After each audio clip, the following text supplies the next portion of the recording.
Il va te dire que Claire a terminé. Maman!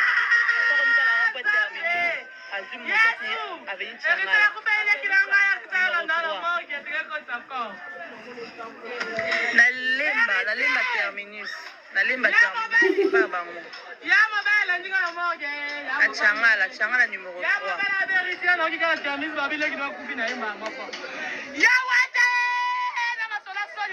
La famille de la bête et la rayon. La famille va autant en raï. Ils vont comprendre. Héritier, ils vont comprendre. Non, il n'était pas malade. Il a fait une crise hier. Puis on l'a amené à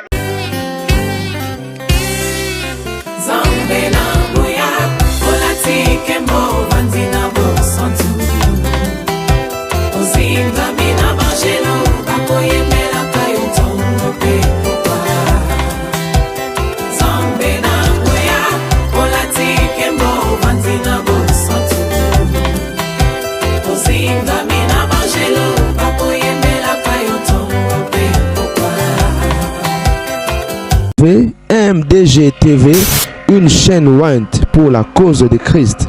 Mafuta Yasika, Mafuta Yasika, Mafuta Yasika.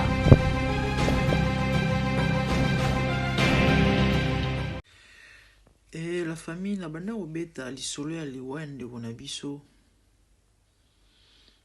héritier Chilombai.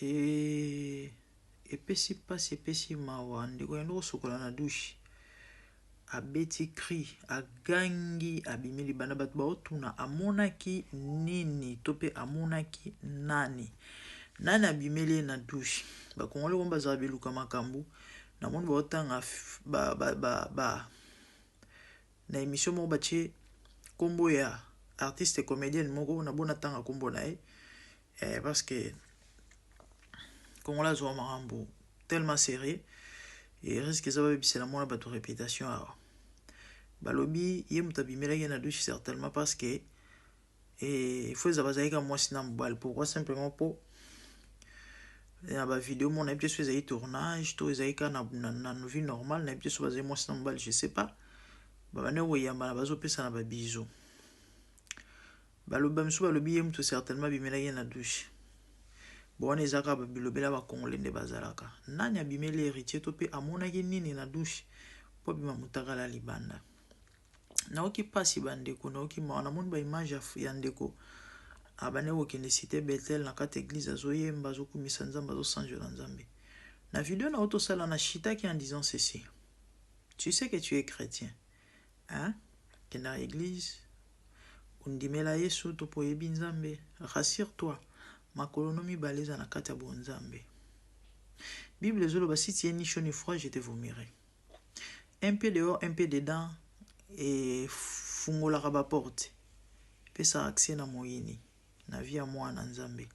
Na banda loba. Lobo wa nzambe zala faible pour na redéfendre moto oyo. A fungoli ba porte e moko. Pour na pesa accès pas na moyini. Ya moni Bible zo pekisa biso zoloba. Ne donnez pas l'accès au diable. Yesu alobi, le prince de ce monde viendra, mais il n'a rien de lui en moi. C'est-à-dire, le diable viendra me chercher, me tenter, mais il ne trouvera rien en moi qui puisse lui donner accès. N'êtes-vous sûr de comprendre?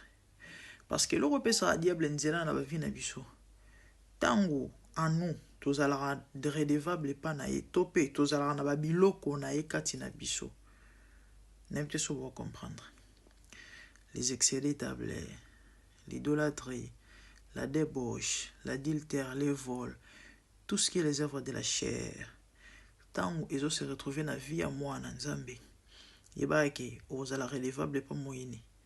Aoya pa olongayo. Il y a un moni belé le lobo échoué dans combat spirituel parce que au koki ko engagé combat spirituel, tes choses à redevable pas moyenne. Ba na nzambe to tambola bien. Eko épargner biso na marambo ebele. Epesi passe epesi mawa komona elenge mobali kitoko mbinga boye. Akufi lokola soso. Azaki en bonne santé. Abelité. Tali wa akufi. na banda koloba physiquement so tali héritier oko intimidé moninga mbala waya penza chepe musapi na elongi abangi siepe abunda komona ka carrière na eninga zalaki bato misusu kutu mekata kopusana te po ebike noko modèle omonanela obamba ngai me na molimo yana otuna motu mozolanda ngai oa maître ta mosusu tumbola mabende oa mbinga olia dibula fufu oza bato babangaka yo eske na molimo bato babangaka ko pe yaya okozala bapesi yo na otomona récemment maître moko otokufa bando benga ye 100 kilos je sais pas kadima mbinga mobali pendo balubu solo wana imagine azaki ceinture noire de talika corpulence ya mutu yo moko lengi jeune akufika boyakei noko mondelo bangisaka na molimo po bangisaka parce que le physique n'est pas le spirituel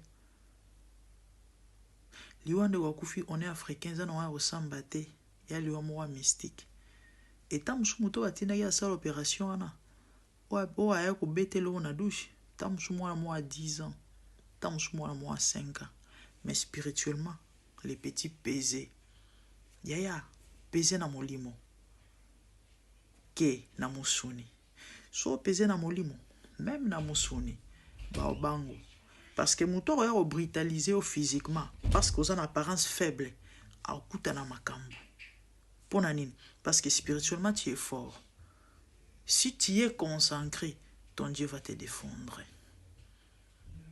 n'habite sous comprendre ngai pona chite bomon mokili otoza c'est la loi du plus fort qui domine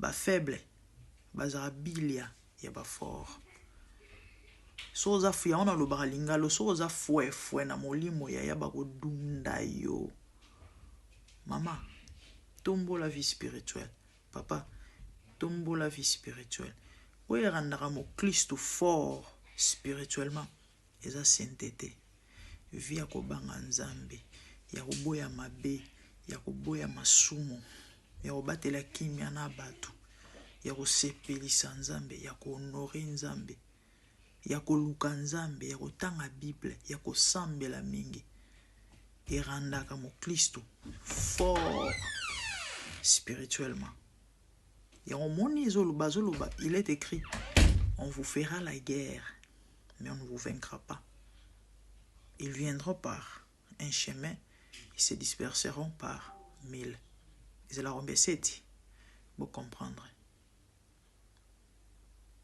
nul ne tiendra devant toi. Josué tant que tu existeras. Que 1000 tombent à ton côté, 10 000 à ta droite, tu ne seras pas atteint. Pourquoi? Parce que bouclier moi protégé. Et ça constitue un beau santo.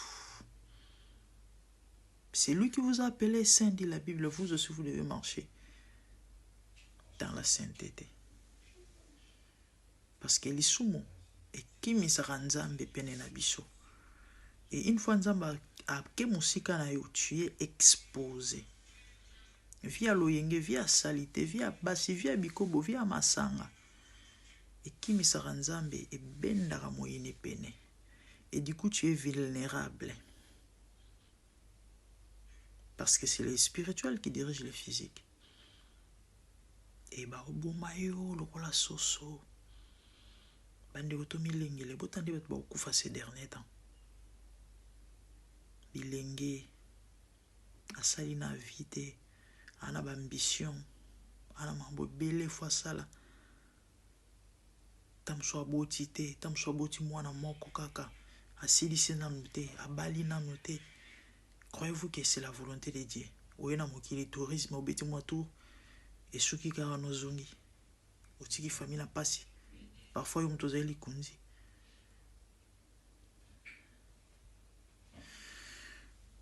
Liwan ndeko interpeller biso parce que déjà la mort est la réinterpellation pour na bateau batikal na bomoi.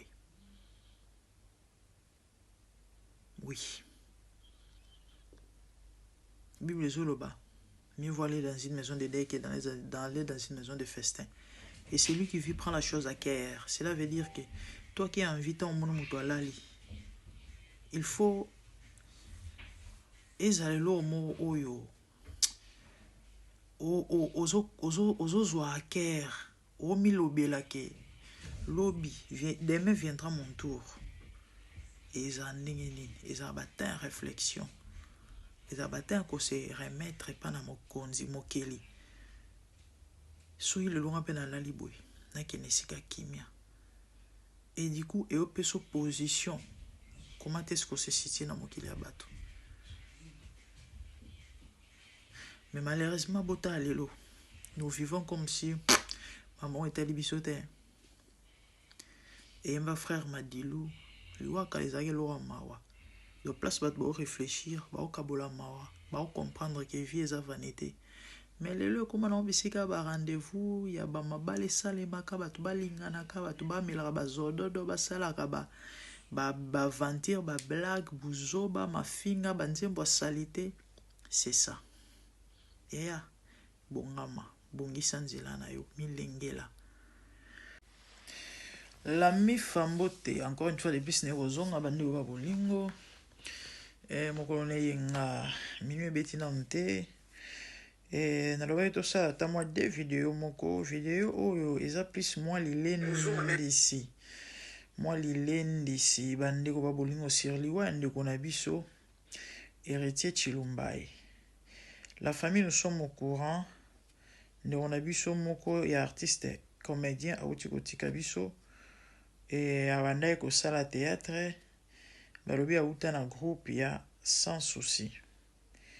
Héritier Chilumbai mbinga mobali kande bomoni wana bel homme babenga ke lipasa ya momo lipasa ya Moïse Mbiye parce que bazana ba ressemblance ya makasi so botali même ba forme mitu moi mabandi voilà tali carrière ya momo malgré na ventre qui héritier plus un corps sportif et abandaka pe ko sambela na cité Bethel. Donc moi na ya momo ya molimo ndeko o akufi liwa moko ya somo ya maope ya pasi na linga kina tila bino boyo ka moi témoignage ya moke ndenge ndeko atiki biso et vraiment pesi pasi pesi mawa. Qu'est-ce que je fais? C'est comme si dans ça erreur. Et puisqu'on a publié on a publié en AOT. Attendez ezali yango. Boyoka témoignage ya liwa ya héritier ndenge héritier akufi. En tout cas na commentaire te toyoka na bongo na meka ko loba ilo mo vraiment ya motuya. On a posa loba bino boyi mutso akufi ba spéculation ezanga raté. Et toyoka na azompinda bamaki lobne baninga naye bakikomela masanga bamili masanga azompinda kupana bango na lemba alani alamuki na tongo ya lelo mwa dringa ezali aesi mutu moko peti na ye mo wana amasumela bouteille moko na bakisa po esalanga mwa nzoto bien dringa masanga esila na dringa pe lisusu nayeba ite c'est du nouveau tellement na milana ma santé na oyeba te bat ba melarizaka bongo so lala na kuito la muki omoni neti mwa ye ezana de faut mela so mwa moko po esala yo ba c'est bon c'est comme ça bon muto masanga muto azo expliquer ouais le côté et puis c'est bouteille moko na mili et c'est le monde tout bien aba kota na douche sa sokola akoti na douche akeko sokola douche sa libanda maman muta gangi na douche abi mutakala na kati ya douche akuimba moka kufi. En tout cas, mes condoléances à tous les comédiens. Comédiens, je crois boyoki ndenge ndeko akufeli liwa ya pasi n'est-ce pas abimena ba camarade na butu weekend no weekend ndenge ezalaka parce que akufi hier je crois hier ou avant-hier hier samedi babima vendredi bake ko staffer bake ko chiller bake moi ambiance azonga na moi kwiti alali alamuki de moi drink ezala ekaranda sengi bazwele sous moi moko abeta comme ça et zongisa moi et vivacité dans nzoto tanga meli ayoki pe bien ayoki bien nde akeko sukola na ko sukola agangi na douche agangi abimi mu taxi libanda akui nde bisika kufeli namoni ba image ndenge bato baolela frère oyo il était vraiment aimé bato balingaki makasi bato bazolela ye bozoka ngona sango. Bon, personnellement je ne le connaissais pas parce que dans trop théâtre dans trop théâtre na ebiete et na minute oyo ba comédie bala matanga misato 3 matanga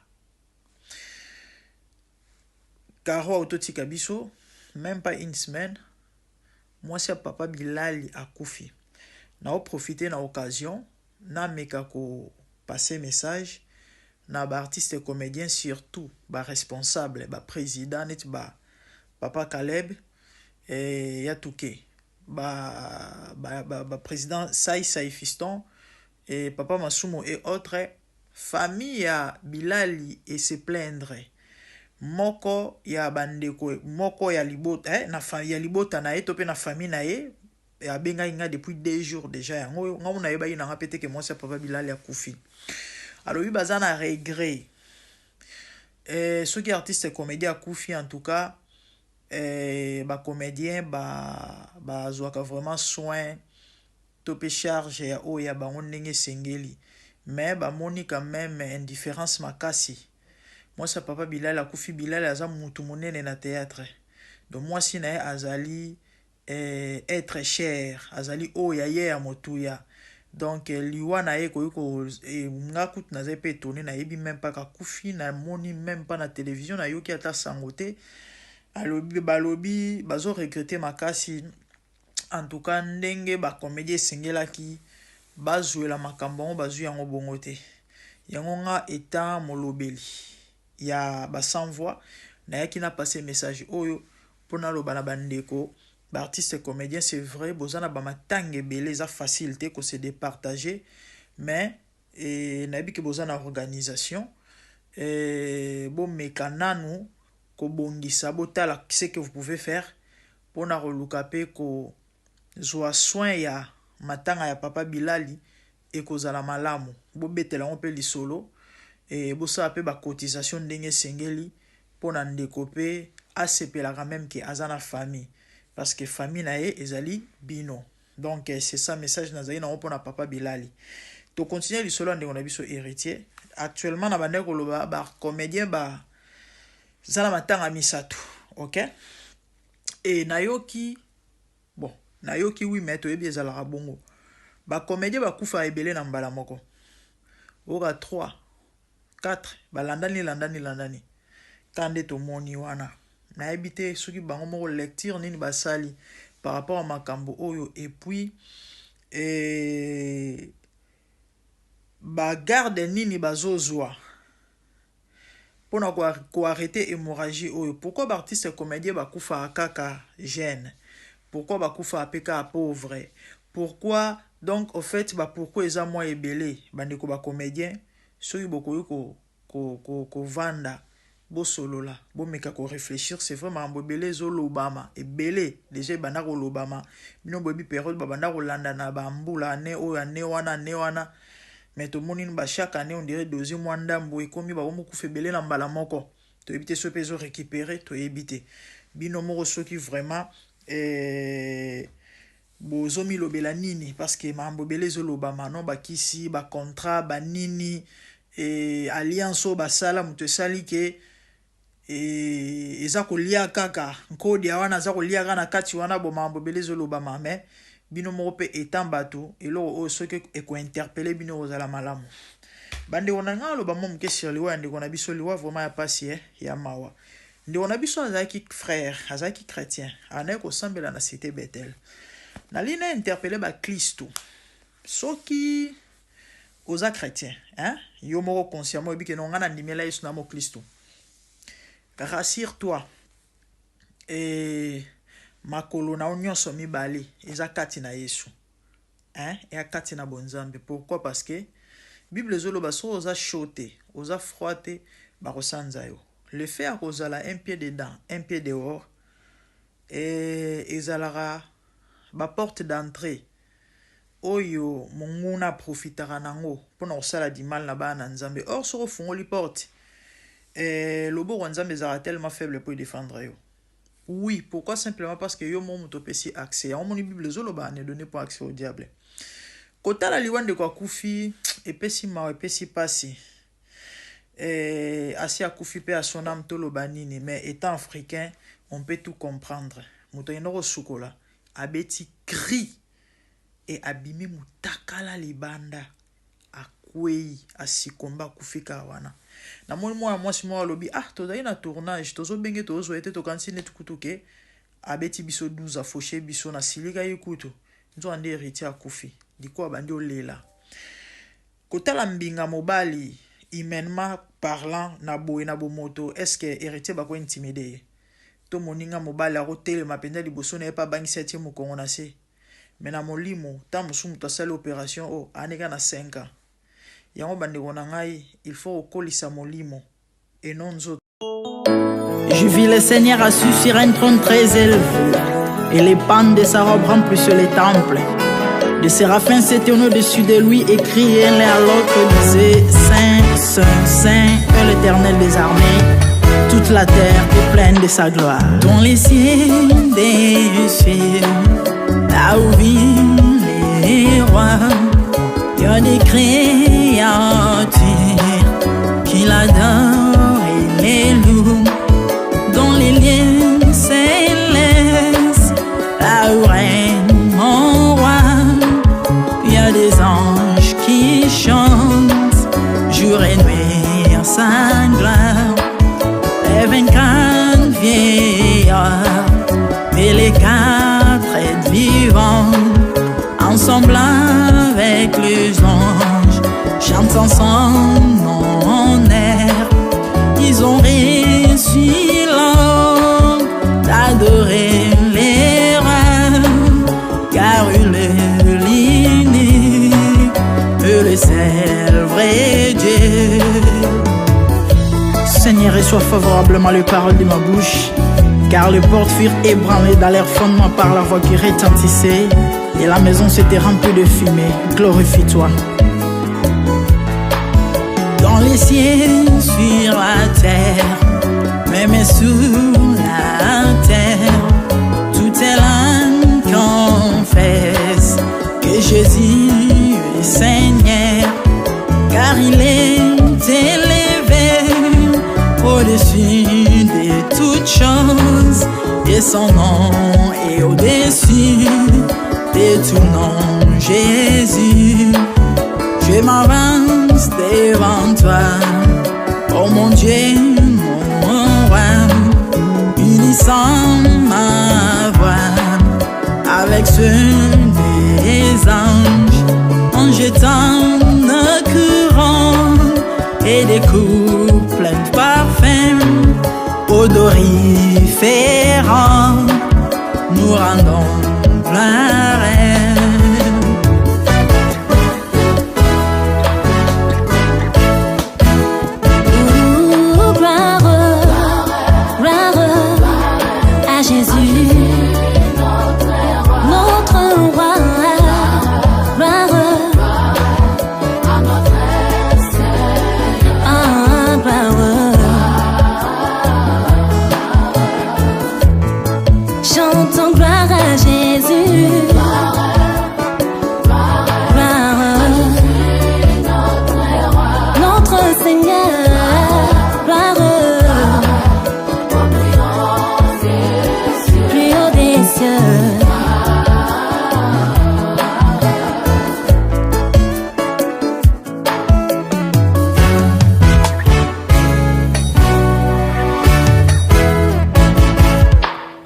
Il est beau d'annoncer les matins ta bonté. Voici mon sacrifice, la louange de ma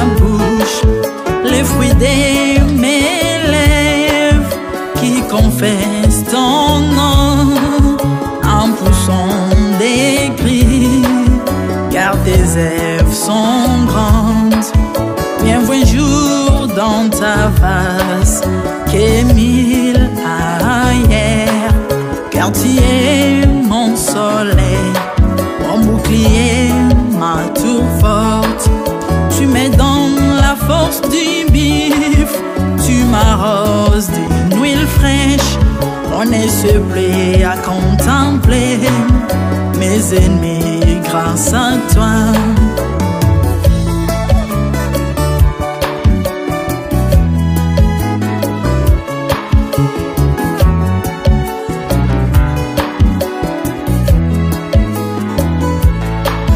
Je prospère dans tes parvis, je porte des fruits, même dans ma vieillesse, plein de sève verdoyant, comme le palmier les justes croissent, et s'élèvent comme les cèdres du Liban planté dans les jardins de Dieu.